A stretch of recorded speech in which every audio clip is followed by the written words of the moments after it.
Suara-suara di sekitarnya semakin kuat, dan Matt merasakan tekanan pada dirinya semakin besar. Bahkan Qin Yichen sendiri mengakui bahwa evaluasi pengalamannya lebih terbatas pada komandan biasa. Lingkaran sihir akan rusak dan runtuh. Ini adalah pertama kalinya Matt mendengar dari Qin Yichen. Dilihat dari situasi saat ini, memang ada kemungkinan seperti itu. Dan menurut metode serangan Demon Rache saat ini, itu hampir tidak bisa dihindari. Bagaimana menghadapinya adalah sesuatu yang Matt harus pertimbangkan. Sementara Matt berurusan dengan perang dan mengirim semua orang, Yu Daoseng tiba-tiba berteleportasi ke sisi Matt dengan ekspresi serius. Lingkaran sihir di belakang tidak bisa mengimbangi kecepatan perbaikan, dan itu bisa bertahan paling lama untuk satu batang dupa, dan tidak mungkin untuk 1 detik lagi. Di bawah serangan putus asa dari boneka iblis, perahu terbang, yang dianggap raksasa bagi seseorang, seperti sepotong daging yang dibungkus semut, dan hanya masalah waktu sebelum ditelan. Matt menerima berita itu dengan tenang, berpikir sejenak, lalu berkata, "Kamu di sini untukku. Sekarang yang kita butuhkan adalah seseorang yang bisa membalikkan pendudukan, dan aku benar." Yu Daoseng awalnya ingin membenarkan beberapa kata. Bagaimanapun, Matt adalah panglima kapal perang. Jika ada yang tidak beres dengannya, keselamatan orang-orang percaya ini akan dalam bahaya. Matt menjelaskan secara singkat beberapa kata, lalu berkata, "Kamu hanya tubuh fana. Apa yang bisa kamu blokir, aku bisa blokir. Dan apa yang tidak bisa kamu blokir, aku harus melakukannya sendiri. Kamu mungkin juga menerimanya lebih awal. Bagaimanapun, kamu masih punya waktu untuk beradaptasi." Setelah mengatakan ini, Matt langsung meninggalkan kapal perang. Mengambil keuntungan dari fakta bahwa boneka iblis tidak langsung bereaksi, Matt langsung mengaktifkan mode pembunuhan. Mengandalkan tubuhnya sebagai senjata, dia dengan cepat menangani lawan di depannya, dan menangani beberapa lawan yang sulit. Dan kemudian, ini. Beberapa anggota tim penegak hukum yang lega mengikuti Matt, dan sebuah tim segera ditarik keluar. Matt segera memesan, "Kamu kembali untuk beristirahat, dan kamu harus bergerak maju nanti." Menurut informasi yang diamati oleh Zhao Wuling, kita masih lebih dari 30 mil jauhnya dari pintu masuk teleportasi.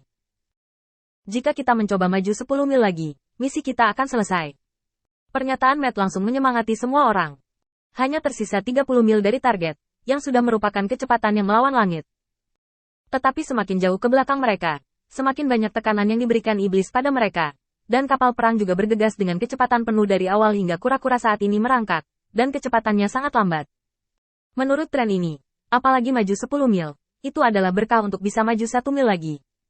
Jadi Matt masih membutuhkan orang-orang percaya ini untuk menciptakan peluang baginya. Kesempatan untuk meningkatkan kecepatan kapal perang lagi dan menembus perisai daging dari boneka iblis ini. Intervensi Matt segera membangkitkan kewaspadaan para boneka iblis. Tetapi sayangnya, kecepatan Matt terlalu cepat. Pada saat mereka tahu, Matt sudah membiarkan orang-orang yang harus mundur-mundur, dan orang-orang yang harus bertemu-bertemu, siap kapan saja. Datang 1. Serangan lapangan.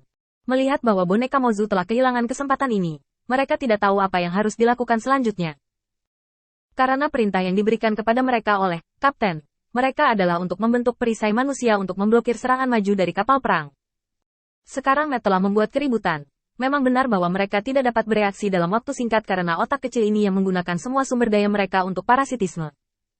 Setelah membebaskan pemimpin tim dari tim penegak hukum, Matt langsung mengirim transmisi suara ke Li Yun di belakang. Li Yun membuat persiapan lebih awal. Kita tidak akan bisa bertahan lama. Situasi saat ini semakin parah. Tetapi perubahan selalu tidak direncanakan. Matt baru saja meminta kapten tim penegak hukum untuk kembali beristirahat, dan lingkaran sihir terluar dari kapal perang itu rusak. Matt tertegun sejenak, dan boneka iblis itu juga terpana. Lingkaran sihir, senjata yang telah melawan iblis yang tak terhitung jumlahnya, tampaknya sangat tidak penting saat ini. Jumlah iblis terlalu besar, dan tidak ada peluang bagi kapal perang untuk melarikan diri, dan serangan mereka sangat padat dan tahan lama sehingga lingkaran sihir hampir tidak dapat menahannya dengan kekuatan penuh. Tetapi ini hanya menunda waktu untuk kehancuran. Dari lingkaran sihir, kapal perang dibangun terlalu cepat, dan itu adalah masalah yang tidak dapat dihindari bahwa lingkaran sihir itu cacat. Kecelakaan sudah bisa diduga, tapi Matt tidak menyangka mereka datang begitu cepat. Bang-bang. Lingkaran sihir tiba-tiba rusak, dan jarak antara dua lapisan lingkaran sihir menjadi ketergantungan ras iblis untuk berlari. Suara tabrakan yang padat membuat susunan ajaib, yang semula berada di tepi muatan, runtuh. Arai yang belum sempat mencapai puncaknya dipukul begitu keras sehingga kewalahan dalam sekejap, dan keruntuhan sudah dekat. Matt segera mengambil keputusan. Lingkaran sihir ketiga terbuka. Jangan beri mereka waktu untuk menyerang. Dengan raungan rendah Matt, orang-orang percaya di kapal perang tiba-tiba terbangun, dan dengan cepat memperluas lingkaran sihir terakhir keluar, meraih momen terakhir sebelum lingkaran sihir kedua rusak, menghalangi posisi lingkaran sihir kedua. Matt melihat situasinya tidak baik, dan buru-buru mengirim semua anggota kembali ke kapal perang. Lingkaran sihir terakhir juga kelebihan beban sekarang. Awalnya, hanya Matt yang memberikan perhatian khusus untuk mendengar getaran samar. Sekarang hampir semua orang dapat mendengarnya dengan jelas. Runtuhnya lingkaran sihir sangat dekat. Yu Daoseng meraihnya dari belakang, melirik Arai, dan menginjak kakinya dengan marah. Ini masih terlambat. Setelah Matt meninggalkan kapal perang itu masih berjalan mulus di permukaan. Tetapi saat ini, Matt tiba-tiba melepaskan, menyebabkan serangkaian konsekuensi. Tidak mungkin Yu Daoseng menjadi seperti Matt. Dia tidak akan lelah secara fisik atau mental. Dia hanya manusia. Setelah tiba-tiba menerima semua informasi di seluruh medan perang, pikirannya hampir kosong. Meskipun dia mengambil alih beban tepat waktu, Yu Daoseng melupakan salah satu hal paling mendasar saat dia sedang terburu-buru. Batu roh yang mempertahankan kekuatan lingkaran sihir tidak langsung dikirim.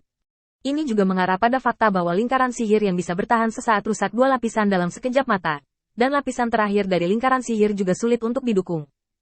Melihat kembali ke kapal perang di belakang, Matt mengertakkan gigi.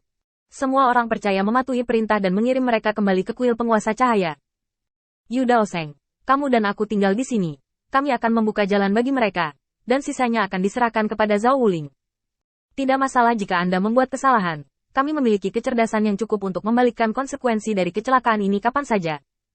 Semua ambil tindakan. Jangan bodoh. Mundur ketika sudah waktunya untuk mundur.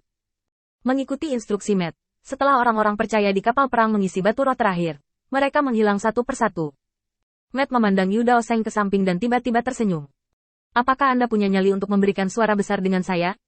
Ini sangat besar. Jika ya, orang-orang di baliknya akan berutang budi kepada kita. Apakah kamu cukup berani?